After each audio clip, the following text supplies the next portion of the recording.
I want to focus for the next few moments on understanding the meaning for your existence. No human being on earth, 7.1 billion of us, is a mistake. Not one of us is a mistake. We were sent here specifically to do something valuable. That means God had something that needed to be done that made you necessary. God created nothing for entertainment. He created nothing even for beauty. Even though what he created may be beautiful, it was not for beauty. Even the colors of the flowers that you pick and put in your home, the colors really are not for beauty. I discovered in my research that certain insects can only see certain colors. So God designed the color in the flower to attract only one specific type of insect. So that color has a purpose. And most of us don't know our own purpose on earth. I picked up the Bible at age 13, very young, teenager, and I began to read the book of Matthew. And the book of Matthew led me to the book of Mark. And then I read the book of Luke, and I memorized the book of John, and my whole life as a teenager exploded. I became like an adult before time because I learned principles that adults didn't even know. And by the time I was 17 years old, I was the most famous teenager in my country because of the Bible I memorized. And it was during those years that I began to grapple with these 5 questions. Who am I? Where am I from? Why am I here? What am I really capable of doing? And where am I going? And I discovered that the greatest tragedy in life is not death. There's something worse than death. The greatest tragedy in life is life without a purpose. Nothing is worse than being alive and not knowing why. Breathing oxygen and eating food and getting energy and don't know why you have it. This is a tragedy. To live for 80 years and still didn't know why you were here, that's a tragedy. Without a purpose, life has no meaning. It has no sense of destiny, no sense of precision. This is the frustration of all humans. Every human wants to be successful. I have never met any human who said, I planned to fail tomorrow. No human wants to fail. Am I right? Everybody wants to succeed. But I have some good news for you. Write this down. Success is predictable. Success is predictable. Success is not luck. Success is not an experiment. You can predict success. I'm going to prove that in a minute. Success is designed by God to be predictable. But I want to quickly say the antithesis also is true. Failure is also predictable. Write it down.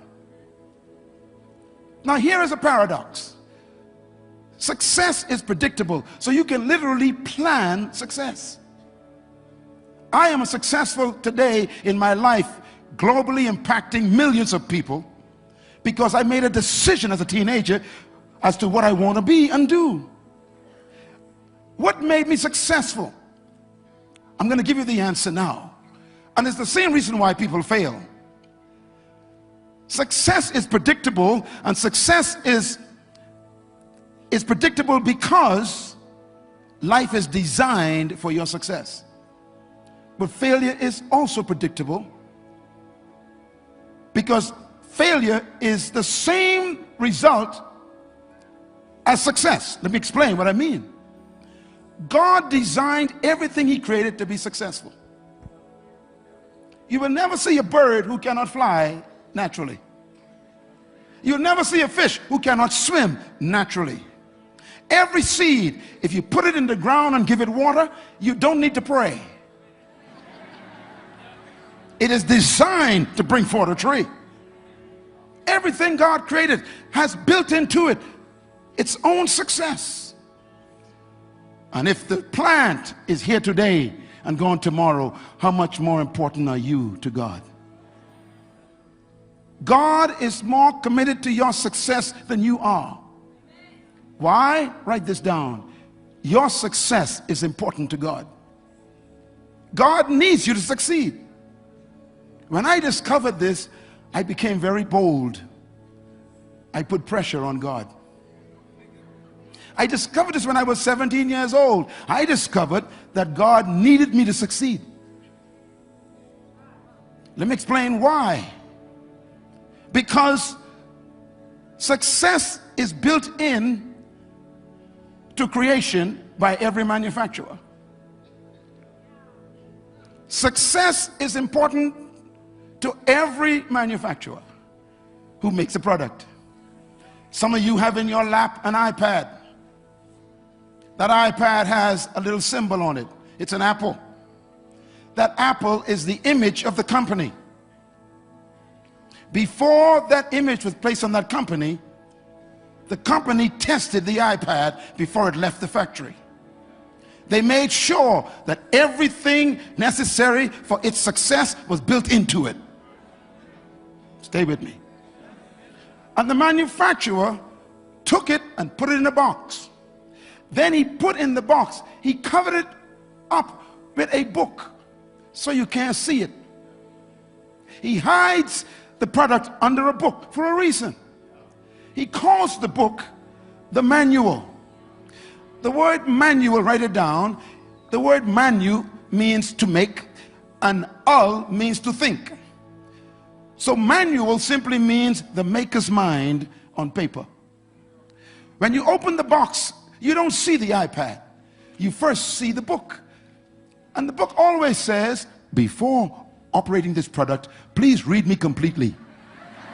How many of you in this room read the book completely? Hold your hand up. Don't tell lies. You know you didn't. We never read that book, which means we don't know the mind of the manufacturer concerning his product.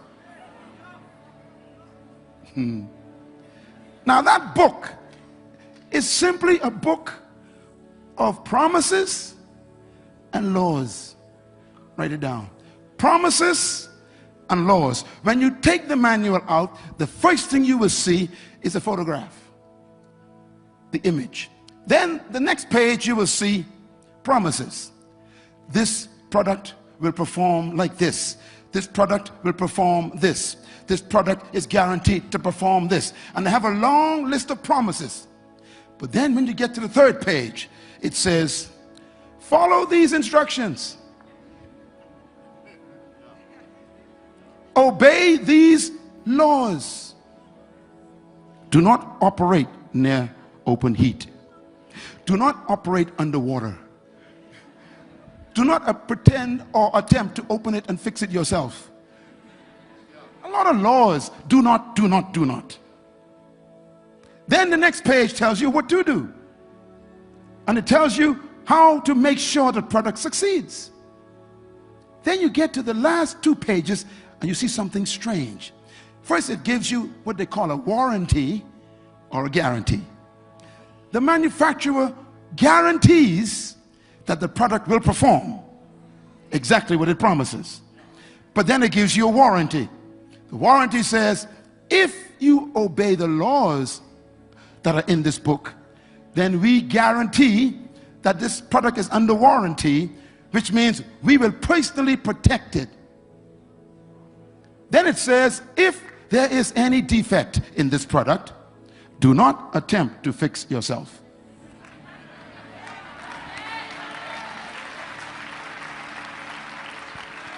Then it says, submit it only to an authorized dealer. Why? There are a lot of dealers, but they ain't authorized.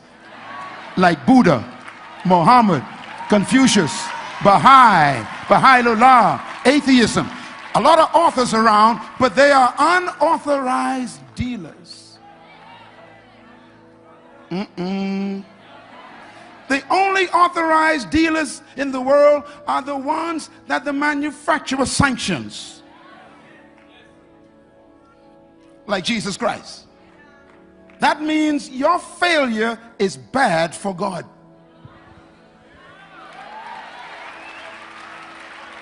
I have come with good news. God created birds to fly. So if birds don't fly, his name is in trouble. God created fish to swim. So if fish can't swim, his reputation is in trouble. God created seeds to bring forth trees.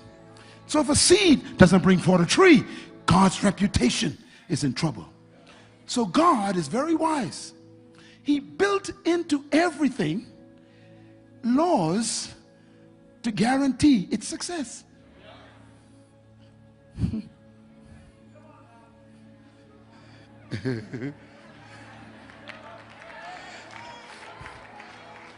That's why God told Joshua, if you take my laws, read my laws, memorize my laws, obey my laws, accept my laws, submit to my laws, you shall have good success. Success, write this down, is a result of decisions. Whatever you are right now, you decided to become. Don't you blame anyone for your predicament right now. Success is a result of decisions. Write this down, please. Failure in life is a result of decisions. Whatever you decide determines your destiny. In other words, everyone becomes what they decide to be. I decided to be successful, so I decided not to smoke. Because when I wrote my vision on paper at age 14, I saw my vision. I wrote it on paper. I want to travel around the world. I want to build buildings. I want to bring an educational system into the world. I want to own my own aircraft. I want to become a counselor. I want to become a consultant to countries. I wrote it down. I want to be an advisor to governments. At age 14, I wrote that down. So I knew if I start taking drugs, having sex, and drinking alcohol, the alcohol will kill my liver, the smoke will destroy my lungs, and the sex will give me a baby I can't pay for.